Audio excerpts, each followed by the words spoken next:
11 February 2021. Hello televiewers, you are on to The Brief live on My Media Prime Television. Today is commemorated in Cameroon as the National Youth Day, and this year's activities marking the day will not be observed as usual due to the coronavirus pandemic. And we shall be revisiting the speech of President Paul Biya to the youths that was delivered yesterday, the 10th of February 2021, and the highlights of the speech of President Paul Biya is what is our focus today on the program.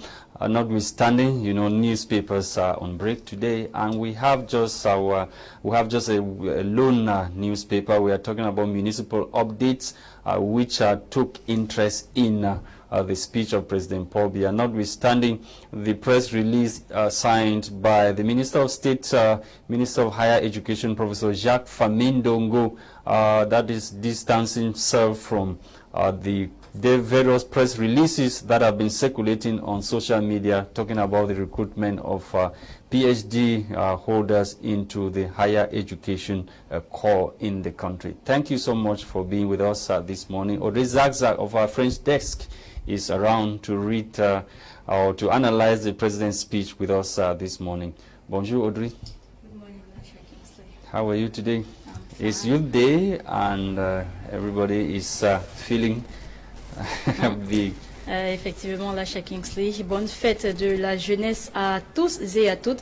Eh bien, vous le savez, aujourd'hui c'est le 11 février et notre focus de ce matin sur Débrief est votre émission entièrement consacrée à la revue ou alors aux analyses des grandes unes.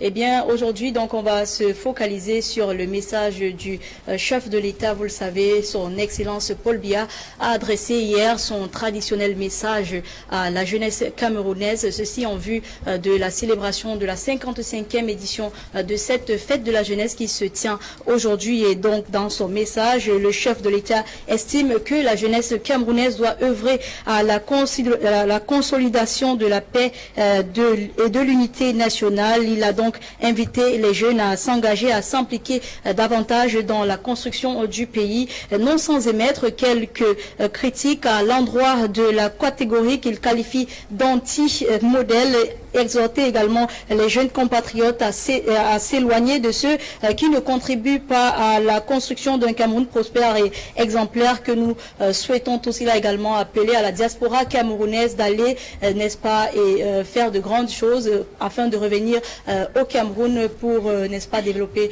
le pays. Okay, Audrey, we are welcoming our guest who is always with us. This time around, he is in the studio. We are talking about Elvis and BANEH, the National Communication Secretary to the Popular Action, or to the PAP political party of Jean Dennis. He's with us in the studio. Good morning once again, Elvis, and welcome to the program. Yeah, good morning, Dr. Lasha. Good morning, Audrey. Good morning to all viewers of my friend. I must say it's a pleasure to be here with you in the studio. Okay, Elvis, let us revisit some of the highlights of President Biya's speech yesterday. I don't know if our producer, the speech is ready. Let's have some highlights of President Biya's speech of yesterday.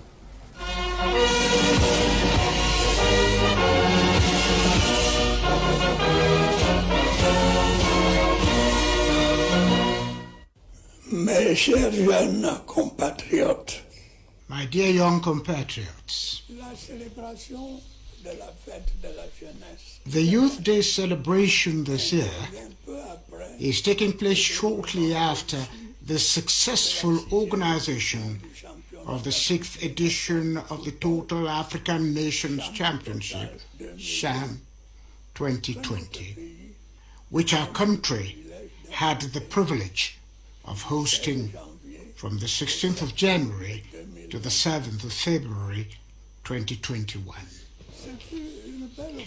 It was an excellent opportunity to commune with all young African sportsmen and women and to showcase the vitality of the Cameroonian people.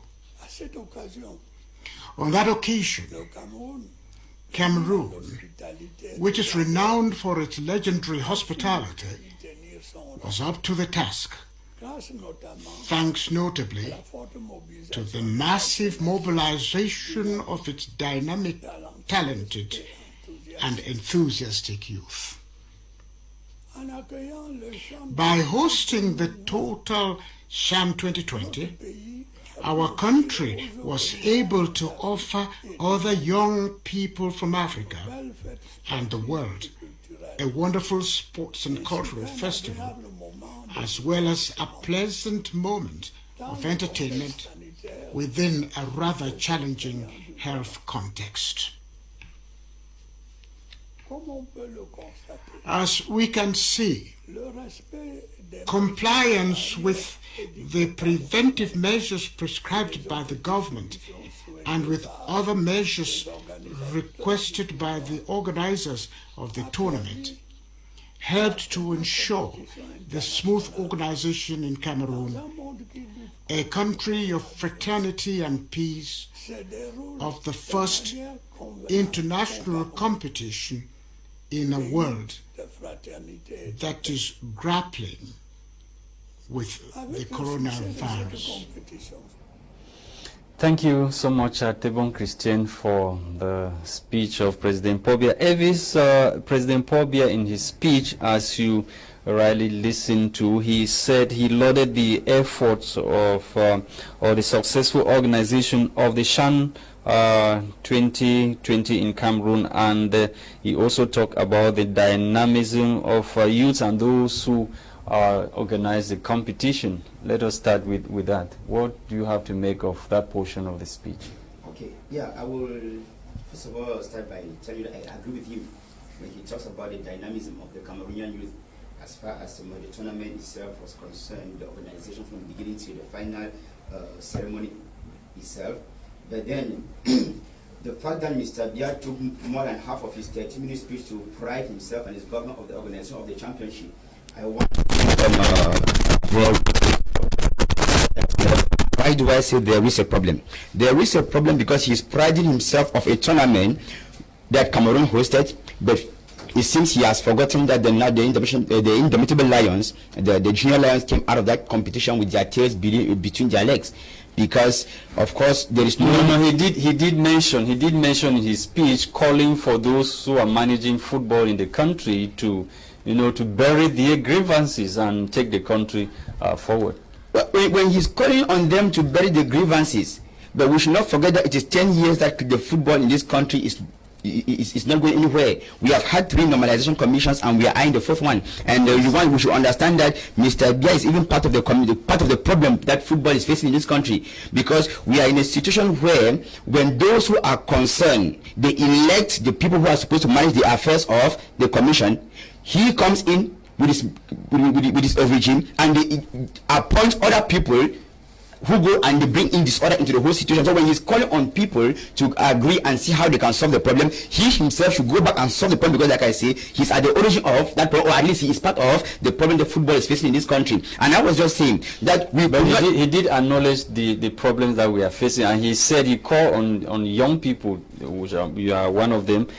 In one of the lines in his speech, he called on the youth not to lose hope in the country, but to keep believing despite the difficulties. Shall you keep calling on the youth for 38 years not to lose hope, when the same old people who have gone out of use stayed there for 38 years? You keep recycling the same people who have failed over and over again, and you tell the youth to keep to be patient.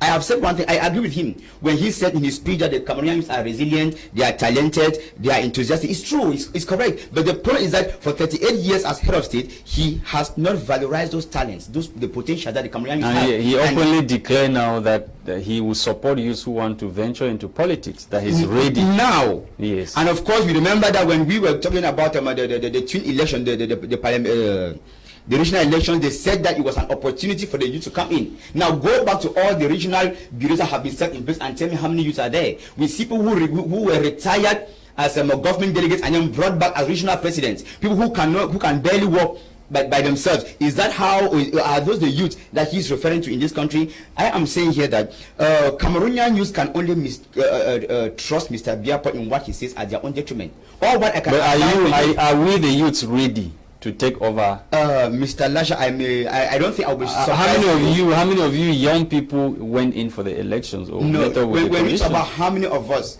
maybe within his own very CPDM, there are young people there. There is a branch, there is a youth wing of the CPDM. How many of the youth within his own party are given posts of responsibility within that same party? Not to talk of people like us who are seen as maybe I don't know, outsiders. And by the way, when you talk of how many of us, I for one, I could not go in for any elected post because my party has a stance never to partake in anything election organized by the regime because it is all a fiasco. But let's go back to his own CPDM of a party. He has a youth wing. How many of the youth in his party were part of or were given opportunities to stand in for? Did they show up? Did they want to go in and they never gave the opportunity to vie? Mr. Lasha, to the post? I want to bet you that in terms of politics, it's true that many Cameroonians shy away from politics today, but I want to tell you that Cameroon has one of the finest youth we can think of in Africa and perhaps in the world, because we've seen it both at home and even in the diaspora. Anywhere you find Cameroonians, they always excel. I don't want to think that it is only in the domain of politics or in Cameroon that they cannot showcase their talents. I'm just saying this to insist on the fact that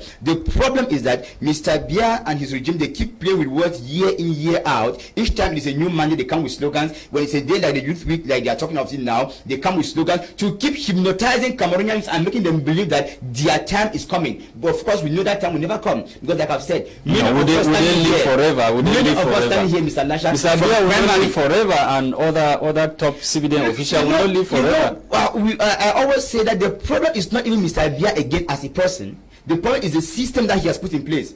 Even if nature, if he were to go away today, alongside those who are cited as old people of his regime, the problem is that they have put in place a system that if we do not wipe out, it will not change anything even after he has left. So it's a problem of a system that has been put in place for over 38 years that Cameroonians need to understand that they need to take away to be able to bring in new blood that can take or that can set a new foundation on which this country can grow. Now, talking about this system, the president equally called on the Cameroonian diaspora to go and conquer the world and then come back and develop the country. I want to believe that most of the diaspora, the Cameroonian diaspora, have a double identity or double nationality. So how is that supposed to be done or accomplished? It comes back to what I was saying, that Mr. Biya plays with words, thinking that Cameroonians are fools.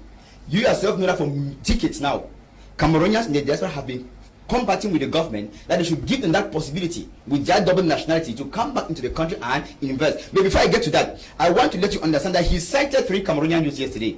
Yes. Trying to showcase them as models that we can follow. But be careful. Most of the persons he cited are people with individual talent, personal talents. Well, why can't other Cameroonians, develop their own personal talent to be able to? Mr. Lasha, what I'm saying is this: when people struggle by themselves and they go out there and they excel, the government projects them as if it was the government that pushed them or sent them to where they find themselves today. And now he, but the government supposed to push you to find yourself. And he technically in his speech is rather encouraging Cameroonian youth to go out there, conquer the world, and then come back to build. Because in reality, he knows that his system does not reserve space for Cameroonian youth. That's why he's technically asking to go and conquer. But now, even when you go out there, for those who have been there for years, when they even struggle to come back into the country, remember during their failed so-called national dialogue, many of the diasporans came back to the country, and one of the burning issues on the table was the issue of double nationality. Till today, government has not given them that room to be able to come. So how you have double nationality before you invest in your country? So we have foreigners who are investing in Cameroon and they're making it big. Because government give priority to foreigners than nationals. No, they're a foreigner. You are no longer, you gave up your nationality. Come as a foreigner and develop your Why country. should somebody, a Cameroonian, come as a foreigner into his own country? What is the problem with Cameroon? What is the problem with the government not wanting to give them that access to come back even with their double nationality? Remember that even within the same government that we are talking about, almost all state ministers that we have here have that double nationality. And they are ministers. Meaning that they are foreigners ruling Cameroon, but they think that other Cameroonians with that foreign nationality should not come to the country. Why do they think that there are more Cameroonians than other people? That's the question we should ask. Yeah, we have examples like Richard Bona, who has been battling, who has given up his nationality, his Cameroonian nationality, to take up Ghanaian nationality. And the truth is that Ghanaian and American nationality. There are many of them like that who have given up, who have ideas, who have potentials, who dream of just one thing, to be granted that opportunity to be able to come back into this country and invest. But I say the problem is the system in place, because even when those guys come back, they come with brilliant ideas, and because we have a generation of leaders that have nothing to offer again, they rather see those people coming as a threat to them. And so automatically that's why they will do this block. So forget about the what other youths who are in the country, we PhD holder, we saw them, they were on the street. And when the government gave them job, they came back to thank the head of. Don't you think those youths are useless? They were supposed to be creating jobs. Lasha, no wait for the government to give them jobs. Thank you very much. I agree with you again 100% that people with PhD are supposed to create jobs. But the educational system set in place by Mr. Biya's government, is it professional? We don't have a professional system of education to train people who can create jobs. Somebody will tell me, like somebody says that there are professional universities in Cameroon. How many of them are there? What do they actually teach there? When you go to a professional university or you get up to a PhD level, you are supposed to be someone who can create a job and employ yourself and employ other people. But we have a system of education in Cameroon that only train people to read and write. So it's but no matter after PhD, they should run back to the state to beg for a job. And of course, when they offer them one, they come back to thank the government. So what kind of PhD did they study that they cannot make that use is the question of that again that PhD? Mr. Biya should answer. What system of education is he going to leave as a legacy for Cameroonians after 38 years in government? That's what he should be answering. I want to assure you that we do not own any state technical university in this country. They once mentioned that one was to be consulted in there's Polytechnic in Polytech. Yaoundé now. Of course, Polytechnic training so many Cameroonians. How can you so many how many do they take per year? In a normal serious country where people were supposed to be trained in en masse for a country that is developing, they were supposed to make it open such that Cameroonians go there and the moment they are qualified to get into Polytechnic, for instance, you go there, you train yourself, you come back and you are independent. But ask yourself, why is that in such schools there is always this idea of competitive entrance examinations? Okay. Because government does not want to give every Cameroonian the leeway. And mind you, that for those of us who study in the Anglo-Saxon system, you understand that those with A grades are always the best of students, and most of them come from very poor backgrounds. But now when you go to Polytechnic and they say you need maybe a 1 or 2 or 3 or 5 million francs to get access into such a school, where do those parents get it from? Nowhere. Okay. And so at the end of the day, those who even get there are people who are not the best, but because they have people out there who can finance their entry into Polytechnic, and that's where we are. Okay, Elvis, President Paul Biya equally lamented on the fact that some youths have sided with what he calls demons of hatred and division, and who are anti-role models in the society. He called on Cameroonians youth to be patriotic and run away from such persons or people he's talking about. Is he patriotic?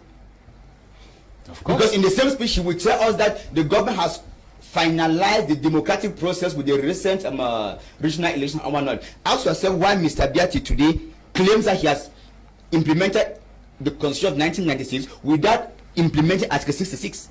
That says state officials should declare their assets when they take office and declare when they leave office. It is because he is protecting state thieves and encouraging many more who will come in to steal. But that does not answer my question. Again, my question is talking about those President Biya called agents of demons of division that the youths are siding with. And you see, and when he told he was very, yes, he was very. And I started by asking you, he was very particular. Do you agree with me that when you go on Facebook on social media, you see state ministers with accounts where they promote his speech? I mean, his own ministers. What has he done at that level to sanction them? Because they are supposed to be role models. I will not call names. But I say you are a journalist, you can investigate. There are ministers with official accounts that we all know, and they promote his speech. They are the ones promoting tribalism. Biya is talking about the youth, which means that he will still have time to talk. He was addressing. I was telling somebody in a platform yesterday that they say in French that 2% pourri par la tête. It begins from up there. Why should you want to blame the youth when they are copying from their elders? When they are copying from their leaders? He, as Mr. Biya Paul, if he were a good leader, he would be a role model to me. It means I will want to look up to him. Are you saying that everything Biya has done is bad? He has not done even one good thing for the country? Well, I have not said he has not done any one thing. Maybe he has tried offering us something like Japoma, though it is not exactly what was presented to Cameroonians. We can appreciate him for that. We are not saying that he has not done anyone that is good. But I'm saying that our leaders are not models that the youth can follow. And unfortunately, the youth are only going in line with what the government has given them as opportunities to follow. Let's take alcohol, for instance. How do you expect you to act otherwise when you vulgarize even such whiskey to the point where even with 100 francs you expect that every child should be able to get a sachet and drink? Last 2 days I stood somewhere when I saw 2 female students. I judged there could be between from 3 and 5 students. They came and they paid their 2 sachets of whiskey. I mean, in broad daylight. Is it Paul telling them to buy the sachet? But the government in play keeps telling us that they don't want to promote such things. But don't they know where those whiskies are produced to be able to stop it from the source? We are saying here that government and Mr. Bia in particular in his speech should not always want to give the impression that the Cameroonian youth are lazy, they are weak or whatever thing. Whatever the youth are in this country today, government has a serious role to play in. So what is the way forward? We are gradually moving out of the problem. The way forward, I can only encourage the Cameroonian youth to continue in their resilience, to continue in their patriotic tendencies, to continue in their hard work, but know that they have only themselves to count on and depend on to be able to become people out there in the So you have this 3 years, this 3 years plan Mr. that Bia has put in place. What exactly were you expecting from the president's message? Nothing. Absolutely nothing. Because for 38 years he has never said anything. And so if he said anything, it would have been a surprise to me. So I wasn't expecting anything. At times when I listen to his speech, it is just because with my political casket, I'm obliged to listen and maybe talk based on what he says. You are talking about the 3-year plan. He mentioned something about 15 billion that has been invested in sponsoring 5,500 projects, 16,000 youth touch and all whatnot. He should tell Cameroonians the impact of it. Because when you say 16,000 youths have been touched, have been impacted so far in Cameroon, the question I want to find out is, what is the feedback? And of course, some people will tell that there are some youths who are irresponsible because they have been given money to finance projects, they took the money and they disappeared. Now, if you finance a project and a youth takes the money and disappears, was there a follow-up when you gave him that money? Secondly, when you train people like you were saying, PhD holders, maybe in philosophy, in psychology, and then you come back and you call such people, they create fictive projects overnight and you give them 5 million. How do you expect someone who studied or read psychology to go and do agriculture when you have maybe schools of agronomy, you have Boya, you have Chang, you have Irad? That is the place where they should go to finance agriculture, or they go to a place like Santa, for instance, when you see youth actively on the field, and then you can finance. And even when you give them the finance at that point in time, there should be someone to follow and say that the money is actually invested the way it should be. You don't just call people, give them money, and you think that you've done something to come back to say some youths are irresponsible, they take and they escape. No, it is all what the government wants in place. And I say, when we look at the figures he gave yesterday, one thing I was in whose interest is the government doing that? Of course, the government does that in their own. Do you think a government will want to punish Remember its that own this project people? we are talking about, yes. They announced to us that it was worth 102 billion, if I'm not mistaken. Yes. Yes. And yesterday he said they have invested about 15 billion. I don't know if the balance is still there to continue. Because they say it was a 3-year Where program. this budget, we are expecting something to come in. I said they said it was a 3-year program, right? Launched since 2017. Yes. You have 17, 18, 19. It means that the 3 years are over. If they have invested 15 billion, I'm citing him, 15 billion as he mentioned yesterday. So is the balance still in the coffers, or has it disappeared as it has always been the case in our country? So at one point, all these commissions or projects are voted by government to their best interest, because at one point in time, even though they claim they are financed, go and carry out your investigation as a journalist, you realize that it is a minister who sits somewhere and then calls his son or the nephew in the quarter to tell you, okay, there is this thing that needs financing. Just gather some figures, create something, come with sign, and then you get your own share of the 5 million francs. That's how it happens, and that is why many of them take the money and they disappear at the end of the day, and nobody can render an account for that. Thank you so much, Elvis, for coming. We've come to the end of the program. Thank you very much. Yeah. C'est la fin de cette édition, c'était des briefs pour vous. Bonne fête une fois de plus de la jeunesse, et à nous la jeunesse, soyons responsables dans nos actes.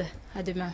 Be responsible, as Audrey Zatsa has said. The program this morning was produced by Tebong, Christain. For presentation, we've been Audrey Zatsa and myself, Lasha Kingsley. Happy Youth Day once again. Bye-bye.